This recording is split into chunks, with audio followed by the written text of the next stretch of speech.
go about communicating that message that you were the specialist in that area? We know that people are going to opt to go with that person, but how do you convey that through marketing, branding, anything? What did you do to create that? Well, one of the things I learned from Michael Russer, who's my favorite Internet teacher, he's just such a brilliant and passionate man about the Internet, and he's known as Mr. Internet, is I first took some lessons from him when I wanted to become a townhouse specialist and wanted to develop that portion of my business, because I'd done some of those sales in the past, and I want, it's a really good niche income to have in New York. And he talked about, again, his big focus is specialization, about Internet sites should not be everything to everybody. You need to see what you do well, who you provide that well to a tighter group of people, and you'll be much more successful. So it's better to have three niche websites that cover three topics really, really well than having one site that tries to cover all of them.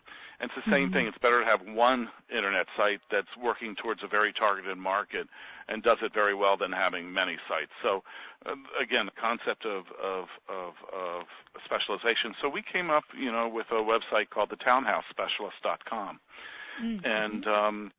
And all we do is, townhouses in Manhattan and Brooklyn. I'm doing a listing pitch tomorrow in Brooklyn for a townhouse.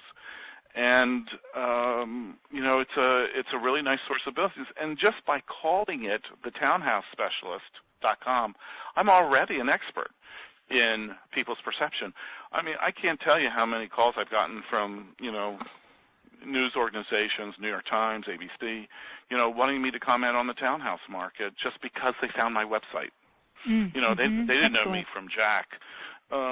But you're perceived already as the expert if that's what your target is, whether it's a blog or a website or whatever. So that was the first thing. I have a boot camp called Positioning Power. And it's exactly that, about positioning yourself in the minds of your prospects as the expert in the area, and it gives them clarity that you're the right person for them. And that's a perfect example of doing that. So how else did you do it? What other forms of marketing do you do to create that positioning in the minds of your prospects, other than your website URL, for example?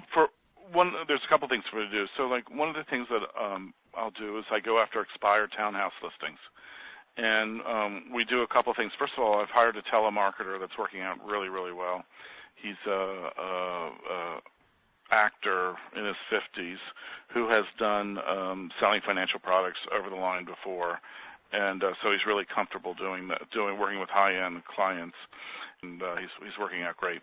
So what we do is we target listings that did not sell, and then we'll send out to them a very glossy mailing that says expired townhouse expert. And one of the things that expireds, the big deal with expireds, is that they're beginning to lose hope that they're going to be able to sell their property. And the message to them, I'm talking about motivation, the message to them to be successful is that we can provide you hope. And we give them the hope from the following message on the mailing that says, Patrick has a 100% success record when he's the second or third broker on the listing when selling a townhouse, which is 100% true. Whenever I get the listing, second or third time, I always sell it. Now, there's a reason why. I don't take overpriced listings. And when I go in, if the problem with the property is because it was priced incorrectly, then I'm going to let them know this is the price I'm willing to take it at, and that 100% success rate means a lot to me, and I don't want to jeopardize it, by telling you a number that I don't believe in. Right. So that's been pretty effective. That is really interesting. Let me just say why, for the people listening, because they've heard me say this before. When you are a townhouse specialist, or you pick an area of specialization, like a lot of people say, well, should I do expired, should I not do? It's like, absolutely, that's like low-hanging fruit, right? Go after the expired listings, but you don't go after every expired listing. You go after the ones that are in your areas of specialization.